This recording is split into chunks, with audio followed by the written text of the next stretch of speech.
For him, it's very easy to go into that. He's working very hard to sustain that too. But if he frees his neck and releases his head and just tilts his head on the occipital joint, then we have a flow of movement up the spine. His neck is still free all the way through here as well. His pelvis is going up, his arms are lengthening away, his torso is lengthening and widening. Take quasi to the back, and the position becomes much, much easier. And he works the directions while he's in the shape, so the shape never really dies. Riley, would you do another thing for us, please? Sure. Would you do, great. Would you do Tendu to the side and pirouette for us and really, really work the directions? I'm going to ask that we have the mirror taken away, please, so that we can do this in a regular space.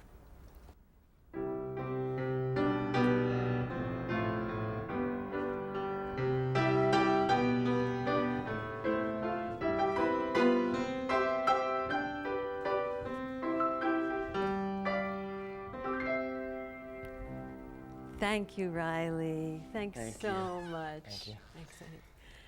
Now I'm going to ask Harumi to come out and do a turn combination for you. You'll notice that Harumi and Riley do not look anything like each other, but what they do have is the same dancer problems. They both work with hyperextended legs, and they both, at least in the past, have loved to thrust into that rib cage. I'm going to ask Harumi to do the combination twice. First, using her old habits, and second, using her Alexander directions. Harumi.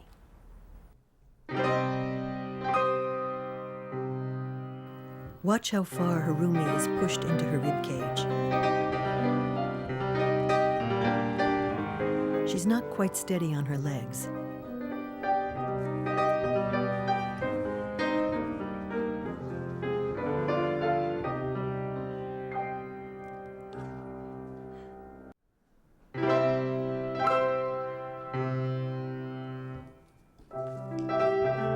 Here, Harumi is thinking up.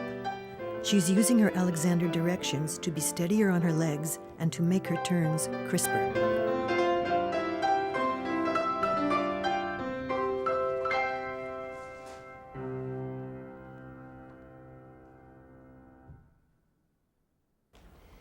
This is Idan, and today he's going to help us explore plie. I could guess that most of you have heard it's very important to have a good plie. It's more than important. It's essential. It's core. It's vital. Plie has everything to do with moving in space, going forward, going backward, going sidewards, going into the air, falling. It has to do with partnering. And it has another element that I think a lot of people don't know about. Years ago, when I was coaching a beautiful duet in Canada, it was a love duet, and the dancers were trying so hard to do this duet. It wasn't working. They were getting wonderful images, and it still looked tight and small. And finally, we just got the dancers to do a really good plie in all of the movement, to let their knees go. And all of a sudden, this charming and beautiful duet had the luscious, romantic, juicy, passionate quality that the choreographer wanted. The great American dancer and teacher Risa Steinberg says, if you want a long career, work on your plie. And I heard that in your class, Idan, and of course she's a living example of an illustrious and long career and a gorgeous plie. So today, Idan, would you take second position, please? And we're going to think about plie, of course, from the Alexander point of view, but let's just watch Idan do 4 counts down and 4 counts up in grand plie. And.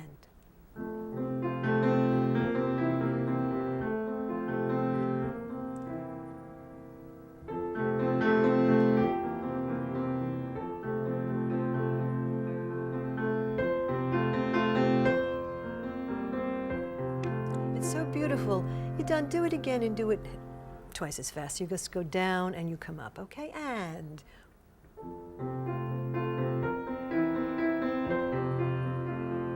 That's juicy. Good. Let's continue from the Alexander point of view. The first thing we do in terms of Alexander is be very, very clear what goes up and what goes down. For a lot of dancers, a lot of dancers push the pelvis onto the leg, which makes it very, very difficult. We want to be very clear what is going up and what is going down. Idan, what is going up? The pelvis, everything. Everything in torso. What is not the head, the arms, and the legs is torso. And torso goes up. We begin with head direction, allowing the neck to be free and the head to be forward and up. So Idan is letting his neck go and going up as far as he can before he starts his plie. So already we can see that the head is leading the upper spine, the mid spine, the lower spine, the top of the pelvis, and even the sit bones. That's lovely. Now, most of you have probably heard the expression, go up to go down. In Alexander, we think up to go down. If you really pay attention to what's happening with the neck-head-spine relationship, the legs function more easily, and that's what makes it a lot of fun and a lot less wear and tear on the body.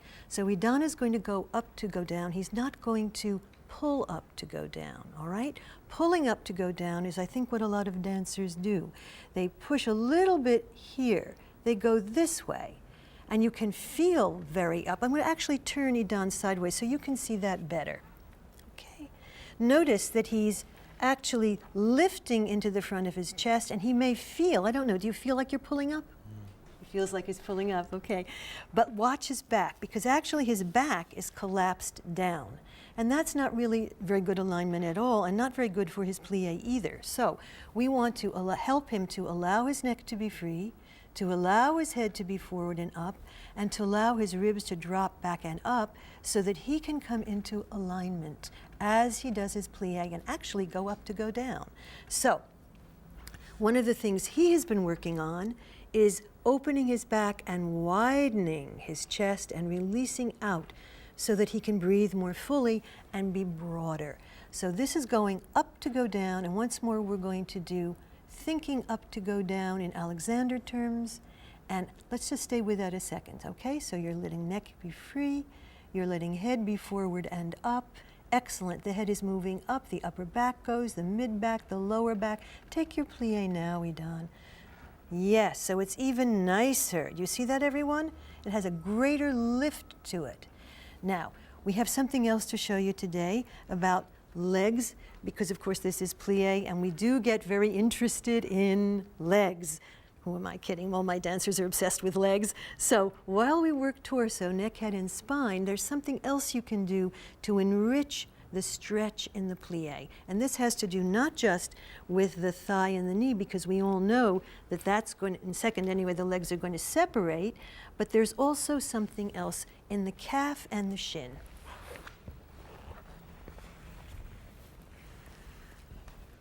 When Idan does a plie, if he releases his calf and his shin in his thinking up toward the knee, what actually happens is the entire leg releases even further away from the hip joint.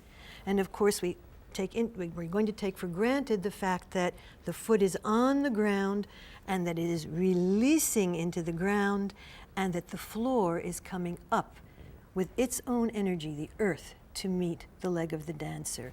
So this release of the calf can even help the plie be more important. Really what I mean is juicier. Now we're going to work on dancers' traps. This is my favorite. We're going to start at the bottom and move to the top. And while we're doing this, Idan is going to keep freeing his neck, releasing his head, allowing his torso to lengthen and to widen. The first trap is that dancers like to lift their arches, and that can be extremely difficult because you don't have your whole foot on the ground and because it could kill you when you're landing from a jump. So we want to be sure that the whole foot is on the ground, releasing into the earth, and that you're allowing the floor to really come up to meet that foot. The second thing has to do with the muscles around the bones of the legs. You don't really want to work on your turnout in plie. The plie means simply to fold or to bend. You bend your knees, boom, and you straighten your legs, boom. You don't want to be doing something like this, because even though you may feel that you're doing wonderful things in your body and you're squeezing your butt together and you feel strong, the truth is you're impinging upon the good action of the leg, and you can't really use the leg as fully as you might like. So we just want to let the muscles release down into the ground, and more about that later. The third thing, which I find is very interesting, is if you find that your knee is going inside of the second toe, which happens to some dancers, yes, what it says to me is not that you should be turning out more, but rather that you should be sure to bend the entire knee from behind, including the medial part, the inside part of the knee, so that the knee can be guided, the tip of the knee can be guided over the second toe, and then you can come back and you're maintaining whatever turnout you have without allowing that funny thing that means you're not really going to be guiding your leg and you're not going to be really aligned in the leg. The last thing has to do with what is torso and what is leg. So I'm going to come to standing. We're now going to do one of my favorite traps. Idan, come to parallel. That's it. A little bit wider, just maybe a baby second, okay? Or a fake second. Thank you. Very often dancers tuck the pelvis when they bend their knees, and I think the idea is to flatten out the back because there's some misconception that the spine is flat. We, of course, know that the spine has many curves. So when we tuck the pelvis in this way, we put enormous pressure in the hip joints, we overdevelop the thighs, and we shorten the torso. So we don't really want to do that. Let me show you this with Blanche. It's easiest to see. You can stay where you are. Blanche, Idan. When we bend the knees and we leave ourselves alone, what happens is the pelvis stays behind the leg. This is how we are built. If there isn't an excessive curve in the torso, we can take care of it by using our Alexander directions and allowing the neck to be free, the head to be forward and up, and the torso to lengthen and widen, leaving the back and up. If you have a 180-degree turnout, did you know this, Idan? If you do, when you bend your knees, your pelvis will stay on top of your legs. But there aren't many dancers, I'm not sure there are any dancers that I know, who truly have a 180-degree turnout. So if you do not have a 180-degree turnout, your pelvis is going to be a little bit behind your legs, freeing the neck, releasing the spine and knees, so that Idan can use all of his beautiful length and width to fulfill the plie. There's one thing I haven't mentioned. Come back to parallel for a second, Idan. Remember that your knee bends from behind. Sometimes we think that the knee pushes here and bends here, but every child knows where the knee bends from. Here it goes, right? Did you play that game as a child? I did. Terrible. But anyway, that's where the knee bends from, and you really want to access that bend behind the whole knee when you dance. Let's really get Idan, using all of his directions. Idan, come to first position for me, and I'm going to ask him to do grand plie in first position, 4 counts down and 4 counts up. And what I want you to notice, dancers, is how beautifully he stays directed, and he's really thinking his up to go down, and how he's not interfering with his legs. 5, 6, 7, 8, and 1.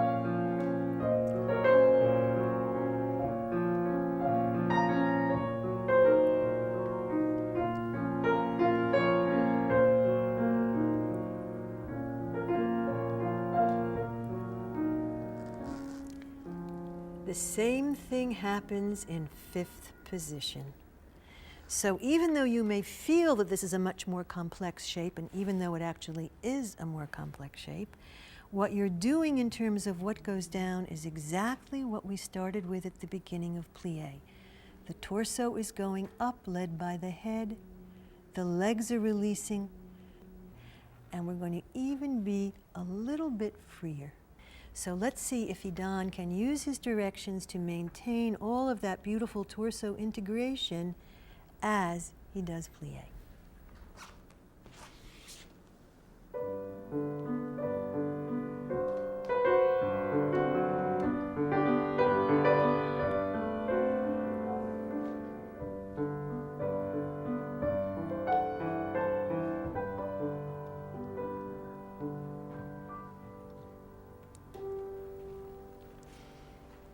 Now comes the real challenge, putting the plie into dance. I'm going to ask Idan and Harumi to do a short improv. And the parameters of the improv are head direction and plie. And I've given them a place to start, but that's about it, and all the rest is theirs.